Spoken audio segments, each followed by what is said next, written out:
Assalamualaikum warahmatullahi wabarakatuh. Saudaraku, izinkan aku bertanya dengan lembut, bukan untuk menghakimi, tetapi untuk mengetuk pintu hatimu. Pernahkah engkau merasa hidup ini terasa sangat melelahkan, meski sebenarnya tidak ada yang benar-benar berubah? Pernahkah engkau merasa hari-harimu penuh aktivitas, penuh rencana, penuh target, tetapi ketika malam tiba dan tubuhmu terbaring lelah, hatimu justru terasa kosong, sunyi, dan entah mengapa, hampa? Kita bangun pagi dengan tergesa. Mata belum sepenuhnya terbuka, tetapi pikiran sudah berlari. Kita mengejar waktu, takut terlambat. Kita mengejar pekerjaan, takut tertinggal. Kita mengejar penghasilan, takut kekurangan. Kita mengejar pengakuan, takut dianggap tidak berarti. Hari demi hari berlalu seperti itu. Seolah hidup ini adalah lintasan panjang, dan kita dipaksa berlari tanpa tahu garis akhirnya di mana. Dan anehnya, kita jarang bertanya, "Mengapa aku berlari? Untuk siapa semua ini?" Kita mengira jika kita berhenti sejenak, hidup akan runtuh. Kita takut diam, karena dalam diam itulah hati mulai bicara. Maka kita isi hari dengan kebisingan. Ponsel, notifikasi, target, ambisi. Semua agar kita tidak perlu mendengar suara dari dalam diri yang mungkin bertanya, "Apakah aku baik-baik saja?" Saudaraku, lihatlah dirimu. Bukankah tubuhmu sering lelah, tetapi tidurmu tidak pernah benar-benar nyenyak? Bukankah pikiranmu penuh, tetapi hatimu terasa kosong? Bukankah senyummu sering hadir di depan orang lain, tetapi menghilang ketika engkau sendirian? Inilah potret manusia modern. Kita hidup di zaman serba cepat, tetapi jiwa kita tertinggal jauh di belakang. Kita hidup di dunia yang menjanjikan segalanya, tetapi jarang memberi ketenangan. Kita bekerja keras, bahkan sangat keras. Kita berjuang, kita berkorban. Namun seringkali, setelah semua itu, yang tersisa hanyalah pertanyaan sunyi. Mengapa aku tetap tidak merasa cukup? Kita pernah berkata pada diri sendiri, "Jika nanti aku punya ini, aku akan bahagia." Lalu ketika ini akhirnya kita dapatkan, bahagia itu datang sebentar saja. Tidak lama. Lalu ia pergi, meninggalkan ruang kosong yang lebih besar dari sebelumnya. Maka kita pun berkata lagi, "Mungkin aku butuh yang lebih." Dan begitulah seterusnya. Kita terus menambah, tetapi tidak pernah merasa penuh. Kita terus mengejar, tetapi tidak pernah merasa sampai. Saudaraku, inilah ilusi terbesar dunia. Ia membuat kita percaya bahwa kebahagiaan ada di depan sana. Sedikit lagi, satu pencapaian lagi, satu keberhasilan lagi. Padahal dunia seperti fatamorgana di padang pasir. Dari jauh ia tampak menjanjikan, tetapi ketika didekati, yang ada hanyalah pasir dan panas yang membakar. Pernahkah engkau mendengar perumpamaan tentang orang yang minum air laut? Semakin ia minum, semakin haus ia rasakan. Bukan karena air itu kurang, tetapi karena air itu memang tidak diciptakan untuk menghilangkan dahaga. Dunia pun seperti itu. Ia bisa memuaskan mata, memuaskan gengsi, memuaskan ambisi. Tetapi ia tidak pernah diciptakan untuk memuaskan hati. Hati manusia diciptakan untuk sesuatu yang lebih tinggi, lebih luas, lebih dalam. Ketika hati itu disodori dunia sebagai tujuan utama, ia akan selalu memberontak. Bukan karena dunia jahat, tetapi karena dunia ditempatkan bukan pada posisinya. Kita jarang menyadari ini. Kita terus menyalahkan keadaan. Kita menyalahkan pekerjaan, menyalahkan ekonomi, menyalahkan orang lain. Padahal seringkali yang lelah bukanlah hidup kita, tetapi cara kita memandang hidup. Saudaraku, coba jujurlah pada dirimu sendiri. Berapa kali dalam seminggu engkau benar-benar merasa tenang? Berapa kali engkau duduk tanpa merasa dikejar apapun? Berapa kali engkau bernapas tanpa rasa cemas akan hari esok? Jika pertanyaan-pertanyaan itu terasa berat, mungkin karena selama ini engkau memang terlalu lama berlari. Dan yang lebih menyedihkan, engkau berlari tanpa benar-benar tahu kemana. Kita diajarkan untuk menjadi kuat, menjadi produktif, menjadi berhasil. Tetapi jarang sekali kita diajarkan untuk menjadi tenang. Jarang kita diajarkan bahwa berhenti sejenak bukanlah kegagalan. Bahwa diam bukan berarti kalah. Bahwa tidak semua hal harus dikejar dengan napas terengah-engah. Saudaraku, dunia ini sangat pandai membuat kita merasa kurang. Ketika kita punya 1, ia menunjukkan 100 yang belum kita miliki. Ketika kita sudah naik 1 tingkat, ia menunjukkan tangga yang lebih tinggi lagi. Dan tanpa sadar, hidup kita habis untuk mengejar, bukan untuk menikmati. Lalu di suatu malam yang sunyi, mungkin engkau bertanya dalam hati, "Sampai kapan aku harus seperti ini? Sampai kapan aku harus terus berlari?" Pertanyaan itu bukan tanda kelemahan. Justru itu tanda bahwa hatimu masih hidup. Itu tanda bahwa jiwamu mulai lelah dipaksa mengejar sesuatu yang bukan makanannya. Saudaraku, dengarkan baik-baik. Dunia tidak pernah salah ketika ia datang dan pergi. Yang sering keliru adalah ketika kita menjadikannya tujuan akhir. Hati yang mengejar dunia akan selalu merasa lapar, karena dunia tidak pernah diciptakan untuk memberi rasa cukup. Dan inilah awal dari perjalanan kita. Bukan perjalanan fisik, tetapi perjalanan batin. Perjalanan untuk berhenti sejenak, menoleh ke dalam, dan bertanya dengan jujur. Apa yang selama ini aku kejar? Karena selama hati terus mengejar dunia, dunia akan terus berlari menjauh. Dan selama itu pula, kelelahan akan menjadi teman setia kita. Namun tenanglah, saudaraku, kesadaran ini bukan akhir. Ia adalah pintu. Dan di balik pintu inilah, kita akan mulai memahami rahasia besar yang mengubah segalanya. Setelah engkau menyadari betapa lelahnya berlari tanpa henti, izinkan aku mengajakmu membayangkan sesuatu yang mungkin terasa asing, bahkan bertentangan dengan kebiasaan hidup kita selama ini. Bayangkan sejenak, bagaimana rasanya menjalani hidup tanpa harus berlari terlalu keras. Tanpa napas terengah-engah. Tanpa perasaan dikejar oleh waktu, target, dan ketakutan yang tak pernah habis. Bayangkan engkau bangun pagi bukan dengan rasa cemas, tetapi dengan kesadaran. Engkau melangkah bukan karena terpaksa, tetapi karena yakin. Engkau bekerja bukan karena takut kekurangan, tetapi karena ingin menjalani amanah dengan sebaik-baiknya. Dalam bayangan ini, hidup tetap bergerak, tetapi hatimu tidak tergesa. Mungkin sebagian dari kita akan berkata, itu tidak realistis. Kita terbiasa percaya bahwa hidup harus keras agar kita bertahan. Kita diajari bahwa jika kita berhenti mengejar, kita akan tertinggal. Jika kita melambat, kita akan kalah. Maka gagasan tentang hidup yang tenang sering dianggap sebagai kemewahan, bukan sebagai pilihan. Padahal, saudaraku, tenang bukan berarti pasif.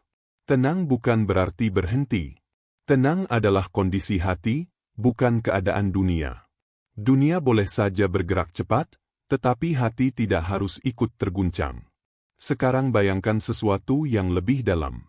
Bayangkan jika bukan engkau yang terus mengejar dunia, tetapi dunia yang justru bergerak mendekat kepadamu. Bayangkan rezeki yang datang tanpa harus selalu kau kejar dengan kecemasan. Bayangkan pertolongan yang hadir bahkan sebelum engkau sempat putus asa. Bayangkan ketenangan yang turun ke dalam hatimu meski masalah belum sepenuhnya selesai. Bagi hati yang masih terbiasa mengejar, bayangan ini terdengar seperti mimpi. Namun bagi hati yang mulai sadar, inilah rahasia hidup yang selama ini tersembunyi. Saudaraku, dunia ini tidak sekejam yang kita kira. Ia menjadi berat karena kita memikulnya dengan cara yang keliru. Kita menaruh dunia di atas kepala kita, padahal seharusnya ia berada di tangan kita. Kita menjadikannya tujuan, padahal ia hanya sarana. Kita menjadikannya tuan, padahal ia seharusnya hamba. Ketika dunia menjadi tujuan, hidup terasa menekan. Tetapi ketika dunia menjadi alat, hidup terasa lapang. Dunia tetap ada, tanggung jawab tetap berjalan, usaha tetap dilakukan. Yang berubah hanyalah satu hal, posisi dunia di dalam hati. Perjalanan yang kita mulai ini bukan perjalanan untuk meninggalkan dunia, bukan pula ajakan untuk hidup pasrah tanpa usaha. Ini adalah perjalanan untuk mengubah cara memandang hidup. Karena seringkali yang membuat hidup terasa berat bukanlah beban itu sendiri, melainkan sudut pandang kita terhadap beban tersebut. Saudaraku, dengarkan ini baik-baik. Selama ini kita mengira bahwa ketenangan akan datang setelah semua urusan selesai. Kita berkata, nanti saja aku tenang, setelah masalah ini beres. Nanti saja aku bersyukur, setelah hidupku mapan. Nanti saja aku dekat dengan Allah, setelah aku punya waktu. Padahal, ketenangan tidak pernah menunggu dunia rapi. Ketika hati lurus, ketenangan justru datang lebih dulu, lalu dunia menyusul menata dirinya. Inilah pembalikan besar yang jarang kita sadari. Kita dibiasakan berpikir dari luar ke dalam, jika dunia baik, hati akan tenang. Tetapi jalan para arif justru sebaliknya, ketika hati baik, dunia akan mengikuti. Rezeki bukan sekadar hasil dari kerja keras. Ia adalah pertemuan antara usaha dan izin Allah. Banyak orang bekerja keras, tetapi hidupnya penuh kegelisahan. Banyak pula yang usahanya biasa, tetapi hidupnya terasa cukup dan lapang. Perbedaannya bukan pada jumlah yang didapat, tetapi pada cara hati menerima. Saudaraku, keberkahan seringkali datang bukan setelah hasil, tetapi sebelum hasil itu terlihat. Ia hadir dalam bentuk ketenangan saat melangkah, kejernihan saat mengambil keputusan, dan kesabaran saat menunggu. Inilah rezeki yang sering tidak tercatat di rekening, tetapi terasa sangat nyata di dalam jiwa. Ketika orientasi hidup berubah, kita mulai merasakan sesuatu yang berbeda. Kita tetap bekerja, tetapi tidak lagi diperbudak oleh hasil. Kita tetap berusaha, tetapi tidak menggantungkan harga diri pada pencapaian. Kita tetap merencanakan, tetapi tidak panik ketika rencana itu berubah. Dunia yang sebelumnya terasa menekan, perlahan menjadi bersahabat. Bukan karena dunia berubah, tetapi karena hati kita tidak lagi memandangnya sebagai penentu kebahagiaan. Saudaraku, perjalanan ini adalah perjalanan kesadaran. Kesadaran bahwa hidup bukan tentang seberapa banyak yang kita kumpulkan, tetapi tentang kemana hati kita tertuju. Kesadaran bahwa dunia hanyalah jembatan, bukan rumah. Alat, bukan tujuan. Kendaraan, bukan tempat tinggal. Ketika engkau menyadari ini, ada beban yang perlahan terangkat. Engkau tidak lagi merasa harus membuktikan diri kepada semua orang. Engkau tidak lagi merasa harus menang dalam setiap hal. Engkau mulai merasa cukup, meski dunia masih menawarkan lebih. Dan di titik inilah, kita mulai siap mendengar rahasia besar yang selama ini menunggu untuk dibuka. Rahasia yang bukan berasal dari teori manusia, bukan dari motivasi dunia, tetapi dari kalam Allah yang suci. Rahasia yang menjelaskan mengapa sebagian manusia hidupnya terasa dikejar dunia, sementara sebagian lainnya terus mengejar tetapi tak pernah sampai. Saudaraku, jika engkau merasa hatimu mulai terbuka, jika engkau merasakan ketenangan kecil yang muncul di sela-sela kata-kata ini, itu bukan kebetulan. Itu tanda bahwa orientasi hatimu mulai bergeser. Dan ketika orientasi itu berubah, hidup pun akan mulai berubah. Karena sesungguhnya, hidup tidak berubah ketika dunia berubah. Hidup berubah ketika hati berubah. Dan di bagian selanjutnya, kita akan memasuki inti dari rahasia itu. Rahasia yang Allah sendiri janjikan. Rahasia yang jika dipahami dan dihidupi, akan membuat dunia berjalan mendekat tanpa perlu dikejar dengan kegelisahan. Pada titik ini, kita tidak lagi sekadar berbicara tentang rasa lelah atau perubahan cara pandang. Kita mulai masuk ke jantung perjalanan ini. Ke inti yang selama ini tersembunyi di balik kesibukan, ambisi, dan pencarian yang tak berujung. Disinilah Allah sendiri berbicara kepada kita, bukan melalui teori manusia, tetapi melalui janjinya yang tidak pernah ingkar. Dengarkan baik-baik firman Allah ini, bukan hanya dengan telinga, tetapi dengan hati yang perlahan mulai tenang. Barang siapa bertakwa kepada Allah, niscaya Dia akan memberikan jalan keluar baginya. dan Dia akan memberinya rezeki dari arah yang tidak disangka-sangka. Saudaraku, ayat ini bukan sekadar janji tentang rezeki. Ia adalah peta kehidupan. Ia adalah rahasia besar yang sering kita baca, tetapi jarang kita hayati. Allah tidak mengatakan, barang siapa paling pintar strateginya, atau barang siapa paling keras usahanya. Allah menyebut satu kunci, takwa. Namun disinilah sering terjadi kesalahpahaman. Banyak dari kita mengira takwa hanyalah rasa takut. Takut melanggar, takut berdosa, takut dihukum. Padahal takwa jauh lebih dalam dari sekadar takut. Takwa adalah kesadaran hidup. Kesadaran bahwa Allah hadir, melihat, menyertai, mengetahui setiap getaran hati kita. Takwa adalah ketika engkau melangkah dan hatimu bertanya, apakah langkah ini Allah ridai? Takwa adalah ketika engkau berbicara dan jiwamu berbisik, apakah kata-kata ini mendekatkanku kepadanya atau menjauhkanku? Takwa adalah ketika engkau memilih, bukan hanya yang menguntungkan, tetapi yang menenangkan hati di hadapan Allah. Saudaraku, perhatikanlah betapa lembutnya janji Allah. Dia tidak menjanjikan hidup tanpa masalah, tetapi Dia menjanjikan jalan keluar. Dia tidak menjanjikan rezeki selalu datang dari jalan yang kita rencanakan, tetapi Dia menjanjikan rezeki dari arah yang tidak kita sangka-sangka. Dan inilah yang membuat takwa begitu dahsyat. Ketika takwa tumbuh, hidup tidak selalu menjadi mudah, tetapi hati menjadi kuat. Masalah tetap datang, tetapi kita tidak lagi terjebak di dalamnya. Dunia tetap bergerak, tetapi tidak lagi menekan. Saat takwa mulai hidup di dalam diri, ada sesuatu yang berubah secara halus. Dunia yang dulu terasa keras, perlahan mulai melunak. Bukan karena dunia berubah wataknya, tetapi karena hati kita tidak lagi berhadapan dengannya sendirian. Ada Allah di setiap langkah. Ada Allah di setiap keputusan.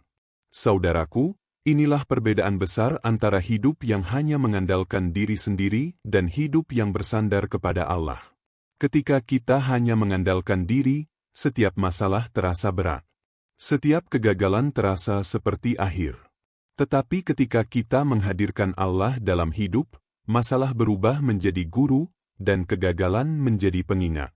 Namun untuk sampai ke titik ini, kita harus berani menoleh ke dalam. Kita harus jujur kepada diri sendiri.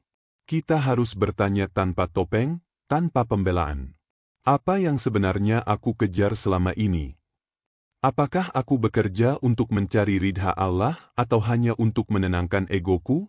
Apakah aku sibuk beribadah karena cinta atau karena kebiasaan? Apakah langkah-langkah hidupku mendekatkanku kepada Allah atau justru membuatku semakin jauh? Pertanyaan-pertanyaan ini tidak selalu nyaman. Kadang ia membuat hati terasa perih. Tetapi disitulah awal penyembuhan. Hati yang berani jujur adalah hati yang sedang disiapkan untuk pulang. Saudaraku, takwa tidak tumbuh dalam kebisingan.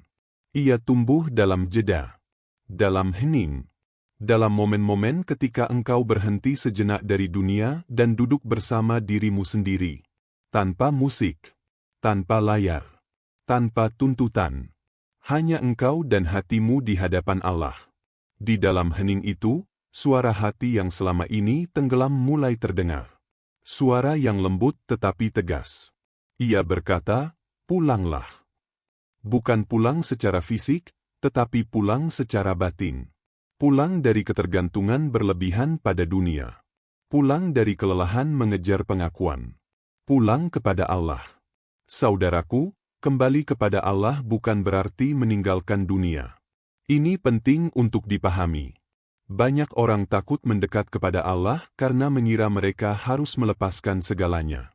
Padahal yang diminta Allah bukanlah meninggalkan dunia, tetapi meluruskan posisi dunia di dalam hati. Engkau tetap bekerja. Engkau tetap berusaha. Engkau tetap merencanakan. Tetapi hatimu tidak lagi menggantungkan kebahagiaan pada hasil. Hatimu menggantungkan ketenangan pada Allah. Inilah makna takwa yang sesungguhnya. Ketika takwa menjadi kesadaran, hidup terasa lebih ringan. Kita tidak lagi terlalu panik ketika gagal. Tidak pula terlalu sombong ketika berhasil. Karena kita tahu, yang mengatur semua ini bukanlah diri kita semata, tetapi Allah yang Maha Mengatur. Saudaraku, perhatikanlah orang-orang yang hidup dengan takwa. Wajah mereka mungkin biasa. Hidup mereka mungkin tidak selalu mewah. Tetapi ada ketenangan yang memancar dari diri mereka. Ada keyakinan yang tidak mudah goyah. Ada rasa cukup yang tidak bergantung pada jumlah. Itulah buah takwa. Ia tidak selalu terlihat dari luar, tetapi terasa kuat di dalam. Ia membuat dunia tidak lagi menjadi ancaman. Dunia menjadi ladang amal, tempat belajar, dan sarana mendekat kepada Allah. Dan di titik ini, kita mulai memahami satu kebenaran besar.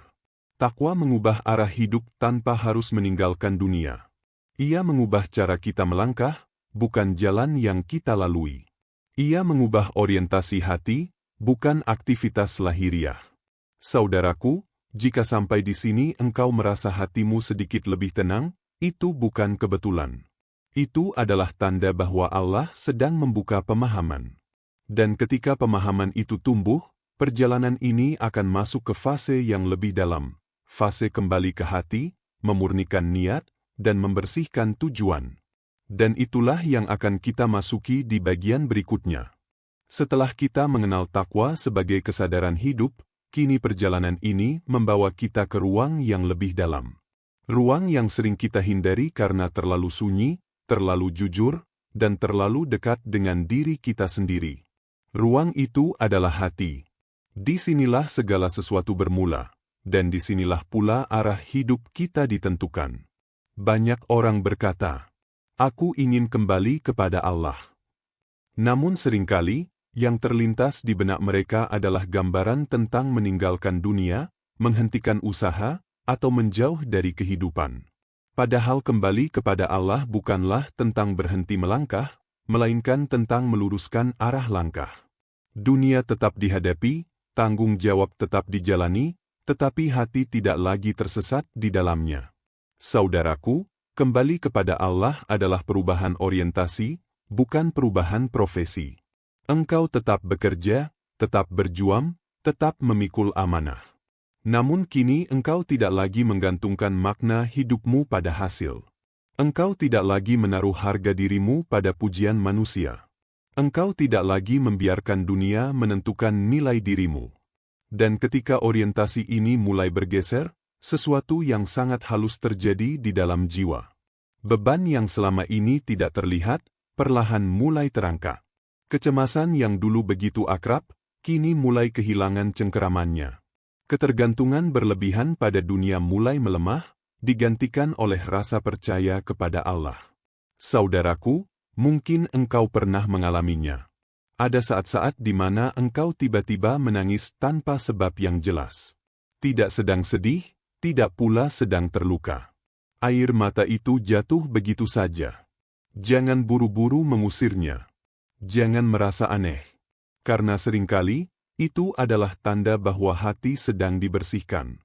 Air mata seperti itu bukan kelemahan. Ia adalah rahmat. Ia adalah bahasa hati ketika kata-kata sudah tidak mampu lagi mengungkapkan apa yang dirasakan. Dalam tangisan itu, ada kelegaan. Ada beban lama yang luruh. Ada lapisan keras yang selama ini melindungi ego, mulai retak. Dan disitulah, saudaraku, ketenangan mulai hadir. Bukan setelah semua masalah selesai. Bukan setelah hidup menjadi mudah. Tetapi sebelum semua itu, ketenangan hadir ketika hati berhenti melawan takdir dan mulai berserah dengan sadar. Inilah salah satu kesadaran terbesar dalam perjalanan makrifat. Kita tidak menunggu hidup tenang baru berserah. Justru dengan berserah, hidup menjadi tenang. Dunia boleh saja belum berubah, tetapi cara hati memandang dunia sudah berbeda. Saudaraku, di titik inilah kita mulai memahami peran paling mendasar dalam hidup, niat. Niat adalah akar dari seluruh amal. Ia tersembunyi, tidak terlihat oleh mata manusia, tetapi menentukan seluruh arah kehidupan. Jika niat itu lurus, amal yang tampak kecil bisa bernilai besar. Jika niat itu bengkok, amal yang tampak besar bisa kehilangan maknanya. Banyak dari kita berbuat baik, tetapi tidak sadar bahwa di balik kebaikan itu ada harapan dunia. Kita bekerja keras, tetapi berharap pengakuan. Kita bersedekah, tetapi ingin dipuji. Kita menolong, tetapi ingin dianggap berjasa. Amal-amal seperti ini tidak selalu salah, tetapi hatinya perlu dijaga. Bahaya terbesar bukanlah beramal, tetapi beramal sambil menggantungkan hati pada dunia. Karena ketika pujian tidak datang, kita kecewa. Ketika balasan tidak sesuai harapan, kita lelah. Ketika manusia tidak menghargai, kita merasa sia-sia. Saudaraku, pemurnian niat adalah pekerjaan batin yang tidak pernah selesai. Ia bukan sesuatu yang bisa dituntaskan dalam satu doa atau satu malam. Ia adalah latihan seumur hidup. Latihan untuk terus bertanya pada diri sendiri, untuk siapa aku melakukan ini? Ketika niat mulai dimurnikan, kita mulai berkata dalam hati, aku bekerja bukan hanya untuk gajiku, tetapi agar nafkahku halal dan membawa berkah. Aku bersabar bukan karena aku lemah, tetapi karena aku percaya Allah melihat. Aku berbuat baik bukan agar diingat manusia, tetapi agar dicatat oleh Allah. Kalimat-kalimat sederhana ini, jika diulang-ulang, akan membentuk arah baru dalam hidup. Kita tidak lagi mudah kecewa ketika manusia tidak menghargai. Kita tidak lagi terlalu senang ketika dunia memuji. Karena kita tahu, yang paling penting bukanlah pandangan manusia, tetapi pandangan Allah. Saudaraku, saat niat mulai jernih, hati pun menjadi lembut. Dan hati yang lembut adalah hati yang mudah menerima kebenaran. Kita menjadi lebih mudah memaafkan. Lebih mudah mengalah. Lebih mudah berkata, tidak apa-apa. Bukan karena kita kalah, tetapi karena kita tidak lagi merasa perlu menang dalam segala hal. Kelembutan jiwa ini bukan tanda kelemahan. Justru inilah kekuatan yang paling dalam. Karena hanya hati yang lembut yang bisa tetap tenang di tengah kerasnya dunia. Hanya hati yang lembut yang bisa melihat hikmah di balik ujian. Dan di titik inilah, saudaraku, dunia mulai berubah. Bukan karena dunia benar-benar berubah, tetapi karena niat kita telah dibersihkan. Ketika niat bersih, langkah terasa ringan. Ketika langkah ringan, hidup terasa lebih lapang. Ketika hidup lapang, dunia tidak lagi menekan. Inilah rahasia yang jarang disadari. Dunia tidak menundukkan diri kepada orang yang paling keras mengejarnya. Dunia melunak kepada orang yang hatinya tidak lagi terikat padanya. Dunia berubah ketika niat dibersihkan. Dan setelah hati mulai jernih, setelah niat mulai lurus, perjalanan ini akan membawa kita ke satu kebutuhan penting agar semua ini bertahan. Hubungan yang terus hidup dengan Allah. Karena niat yang lurus hanya bisa dijaga oleh ibadah yang hidup. Setelah niat mulai dibersihkan dan hati kembali dilembutkan, kini perjalanan ini sampai pada satu kebutuhan yang tidak bisa ditawar, hubungan yang hidup dengan Allah. Karena tanpa hubungan ini, semua kesadaran yang telah kita bicarakan akan mudah layu. Dunia akan kembali mencuri perhatian. Ego akan kembali menyusup. Dan hati yang tadinya jernih, perlahan bisa mengeras kembali. Hubungan dengan Allah bukan sekadar rutinitas ibadah. Ia bukan daftar kewajiban yang harus dicentang agar kita merasa aman. Dalam perjalanan makrifat, ibadah adalah pertemuan. Pertemuan antara hamba yang lelah dengan Tuhannya. Pertemuan antara jiwa yang rapuh dengan sumber ketenangan. Solat, saudaraku, bukan sekadar gerakan tubuh. Ia adalah undangan. Saat engkau berdiri menghadapnya, sesungguhnya engkau sedang berkata tanpa kata. Aku datang membawa diriku apa adanya. Dalam sujud, engkau tidak sedang merendahkan diri karena terpaksa, tetapi karena engkau sadar, di titik terendah itulah beban paling mudah dilepaskan. Ada hal-hal dalam hidup yang tidak bisa engkau ceritakan kepada siapapun. Bahkan kepada orang yang paling dekat. Tetapi Allah mengetahui semuanya. Dan itulah sebabnya, doa malam memiliki rasa yang berbeda. Di keheningan, tanpa saksi manusia, hati menjadi jujur. Tangisan tidak perlu ditahan. Harapan tidak perlu disembunyikan. Saudaraku, sujud adalah tempat paling aman untuk meletakkan beban. Bukan karena masalah langsung hilang, tetapi karena hati tidak lagi memikulnya sendirian. Engkau tidak lagi merasa harus kuat sendiri. Engkau tahu, ada zat yang maha kuat yang sedang menopangmu. Namun perlu kita sadari satu hal penting, takwa justru diuji ketika doa belum terkabul dan pintu belum terbuka. Banyak orang mampu bersyukur ketika hidup lapang. Tetapi hanya sedikit yang mampu tetap menjaga adab hati ketika harapan tertunda. Disinilah kualitas hubungan dengan Allah benar-benar terlihat. Apakah kita tetap lembut ketika doa belum dijawab?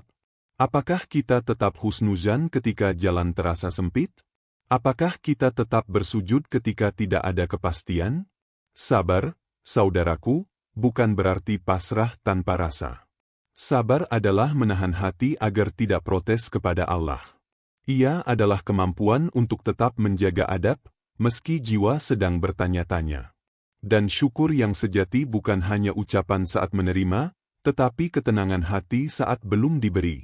Ada orang yang terlihat rajin ibadah, tetapi hatinya penuh tuntutan. Ada pula yang amalnya sederhana, tetapi hatinya penuh adab. Allah tidak hanya melihat banyaknya ibadah, tetapi kedalaman hubungan. Karena ibadah sejati melahirkan kelembutan, bukan kegelisahan. Ketika hubungan ini terjaga, saudaraku, sesuatu yang ajaib mulai terjadi.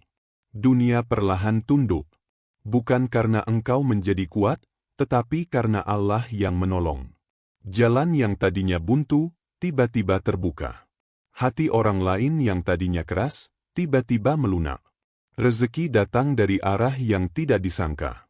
Namun perlu kita ingat dengan jujur, semua itu bukan tujuan. Itu hanyalah efek samping. Jika hati kembali terpaut pada hasil, hubungan ini bisa rusak tanpa kita sadari. Maka orang-orang yang berjalan di jalan ini selalu waspada terhadap satu hal, niat yang mulai miring. Kepekaan hati adalah anugerah sekaligus amanah. Ketika engkau mulai merasa ibadah hanya untuk mengejar ketenangan dunia, itu tanda untuk berhenti sejenak. Ketika engkau mulai kecewa karena ibadah tidak menghasilkan apa-apa, itu tanda bahwa orientasi perlu diluruskan kembali. Saudaraku, ibadah bukan alat untuk mengendalikan Allah. Ia adalah cara untuk menjaga hati agar tidak dikuasai dunia. Dunia akan selalu mencoba kembali menjadi tuan. Ia datang dengan janji-janji baru, target-target baru, ambisi-ambisi yang tampak suci. Dan hanya hati yang terikat kepada Allah yang mampu berkata, cukup. Dalam keheningan, engkau akan menemukan kenikmatan yang tidak bisa dijelaskan dengan kata-kata. Bukan euforia, bukan kegembiraan yang meledak-ledak. Tetapi rasa cukup, rasa hadir, rasa ditemani. Seakan engkau tidak lagi sendirian menjalani hidup. Kesadaran inilah yang membuat seseorang tetap tenang di saat lapang dan tetap teguh di saat sempit. Karena jangkar hidupnya tidak lagi di dunia, tetapi di Allah. Dunia boleh berguncang, tetapi hati tidak ikut hanyut. Dan ketika hubungan ini terjaga, saudaraku, engkau akan mulai memahami satu rahasia besar, engkau tidak perlu terus mencari Allah di luar dirimu. Karena selama ini, Dia sudah dekat. Lebih dekat dari napasmu sendiri. Lebih hadir dari yang engkau bayangkan. Dari sinilah perjalanan ini akan memasuki fase yang lebih dalam. Fase di mana pencarian mulai melelahkan, dan kesadaran mulai berkata, mungkin bukan aku yang harus mencari, tetapi aku yang harus berhenti. Ada satu fase dalam perjalanan ini yang jarang dibicarakan dengan jujur. Fase yang tampak indah dari luar, tetapi menyimpan ujian paling halus di dalamnya. Yaitu saat dunia yang dulu engkau kejar, kini justru datang menghampirimu. Saat pintu-pintu mulai terbuka. Saat usaha mulai berbuah. Saat hidup terasa lebih lapang dari sebelumnya. Banyak orang mengira inilah tanda kemenangan. Padahal dalam perjalanan makrifat, kelapangan seringkali lebih berbahaya daripada kesempitan. Karena kesempitan memaksa kita bersujud, sedangkan kelapangan diam-diam bisa membuat kita lupa menunduk. Saudaraku, ketika dunia datang, jangan buru-buru menyebutnya hadiah mutlak. Ia lebih tepat disebut amanah. Karena apapun yang Allah titipkan, akan dimintai pertanggungjawaban. Rezeki yang bertambah, nama yang mulai dikenal, hidup yang terasa ringan, semua itu bukan hanya nikmat, tetapi ujian kepercayaan. Di titik ini, setan tidak lagi menggoda dengan putus asa. Ia menggoda dengan rasa cukup. Ia membisikkan, "Kau sudah baik-baik saja." Dan bisikan ini jauh lebih berbahaya daripada ajakan maksiat yang terang-terangan.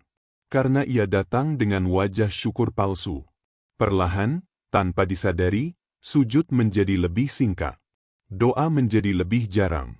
Hati menjadi lebih sibuk menikmati hasil daripada menjaga hubungan. Bukan karena niat jahat, tetapi karena lalai yang halus. Saudaraku, ingatlah satu hal penting, setiap nikmat memiliki asal. Dan asal dari seluruh nikmat adalah Allah. Ketika engkau lupa asal, nikmat bisa berubah menjadi hijab. Ia tidak lagi mendekatkan, tetapi menjauhkan. Disinilah pentingnya syukur yang aktif. Syukur bukan hanya ucapan, tetapi sikap batin. Ia adalah kesadaran yang terus berkata, "Ini bukan karena aku." Syukur yang sejati membuat seseorang semakin rendah hati, bukan semakin tinggi diri. Kerendahan hati bukan berarti merendahkan diri di hadapan manusia. Ia adalah kemampuan untuk tetap merasa kecil di hadapan Allah, meski dunia mulai memandangmu besar. Karena kesombongan paling berbahaya bukan yang terlihat, tetapi yang tersembunyi rapi di balik kalimat-kalimat baik. Kesombongan tersembunyi itu bisa muncul dalam bentuk merasa lebih paham, lebih sadar, lebih lurus daripada orang lain. Ia bisa bersembunyi di balik dakwah, di balik ilmu, bahkan di balik ibadah. Dan jika tidak dijaga, ia akan menggerogoti hati dari dalam. Saudaraku, pagar terbaik dari kelalaian besar adalah konsistensi amal kecil. Amal yang tidak terlihat manusia, tetapi rutin. Doa pendek yang tidak pernah ditinggalkan. Zikir sederhana yang terus dijaga. Sujud sunyi yang tidak dipamerkan. Amal-amal kecil ini seperti akar yang menahan pohon agar tidak tumbang saat angin pujian datang.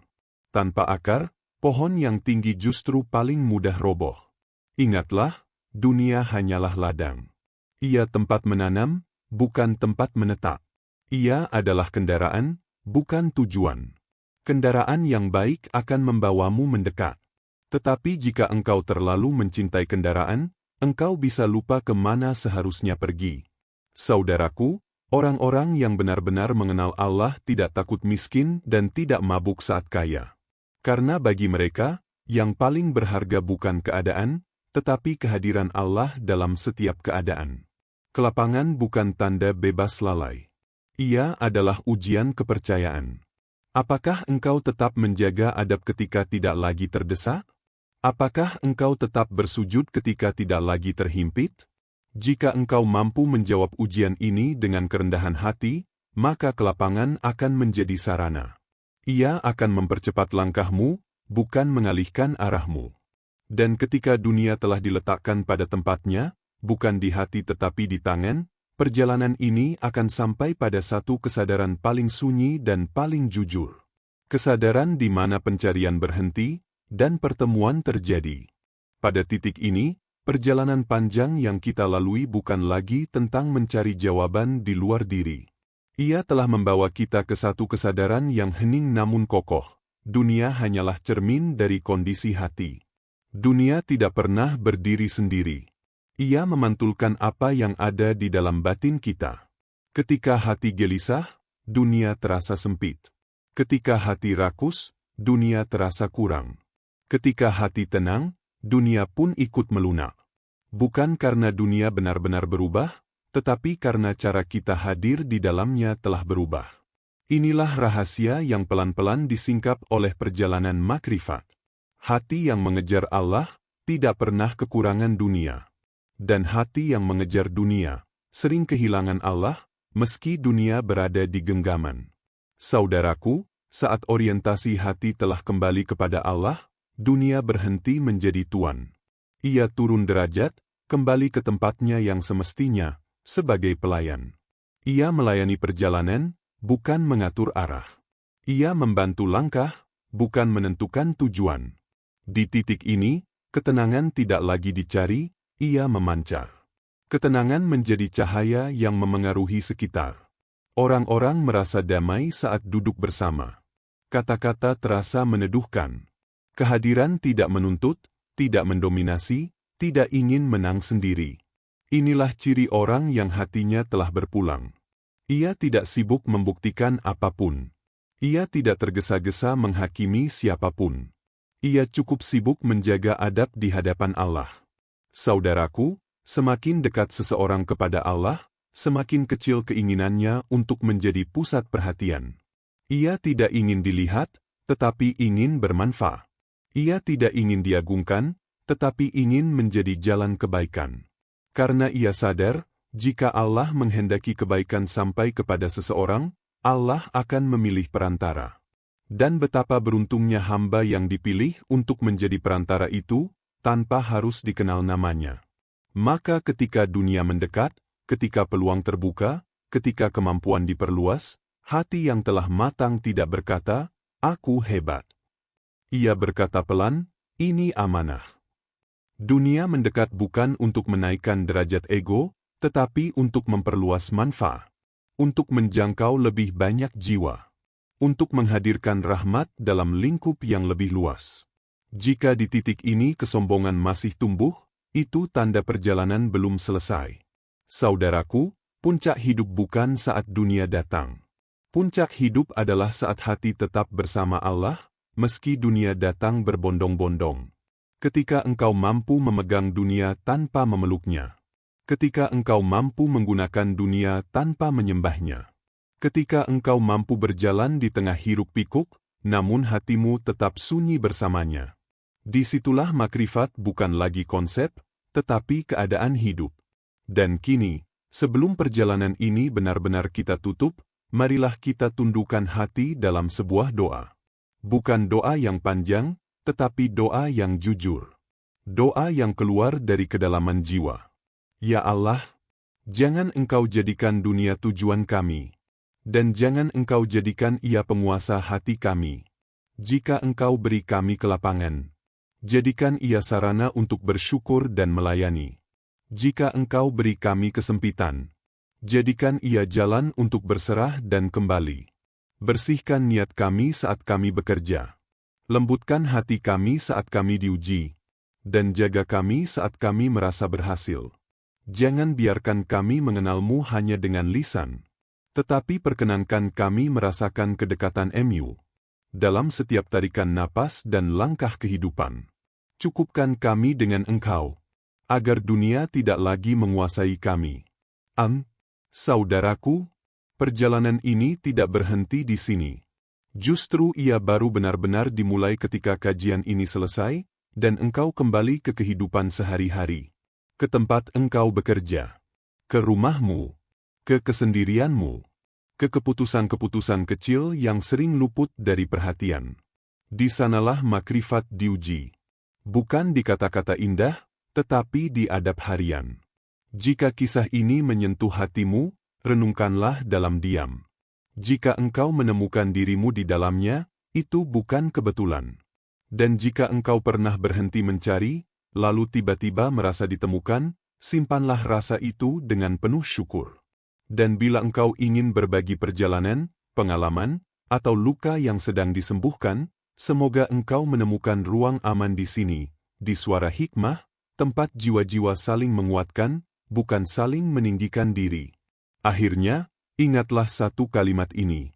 Puncak hidup bukan saat dunia datang, tetapi saat hati tetap bersama Allah. Jika dari seluruh perjalanan panjang ini ada satu hal yang perlu kita bawa pulang, maka itu adalah kesadaran sederhana namun mendalam. Hidup bukan tentang seberapa jauh kita mengejar, tetapi tentang kemana hati kita berpulang. Dunia akan selalu datang dan pergi. Kadang memberi, kadang mengambil.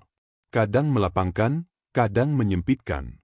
Tetapi hati yang telah menemukan tempatnya di sisi Allah tidak lagi terguncang oleh perubahan itu. Ia tetap tenang, karena ia tahu kepada siapa ia bersandar. Ketika dunia tidak lagi menjadi tujuan, ia akan kembali ke tempatnya sebagai pelayan. Dan ketika Allah menjadi tujuan, hidup, dalam keadaan apapun, menjadi bermakna. Bekerja menjadi ibadah. Bersabar menjadi kekuatan. Bersyukur menjadi ketenangan. Maka jangan sibuk membandingkan jalanmu dengan jalan orang lain. Setiap jiwa memiliki waktunya sendiri. Tugas kita bukan mempercepat takdir, tetapi menjaga adab hati di setiap langkah. Jika hari ini engkau masih lelah, itu bukan tanda gagal. Jika hari ini engkau masih mencari, itu bukan tanda tersesat. Selama hatimu masih ingin kembali kepada Allah, selama itu pula engkau sedang berjalan di jalan yang benar. Semoga Allah menjaga hati kita agar tidak kembali menjadikan dunia sebagai tuan. Semoga setiap langkah kita diluruskan, setiap niat kita dimurnikan, dan setiap ujian kita jadikan jalan untuk semakin dekat kepadanya. Dan semoga kelak, saat kita dipanggil pulang, kita termasuk hamba yang datang dengan hati yang tenang, bukan karena dunia telah kita miliki, tetapi karena Allah telah kita temui. Akhir kata, semoga kajian ini menjadi cahaya kecil yang menemani perjalanan jiwa kita semua. Wassalamualaikum warahmatullahi wabarakatuh.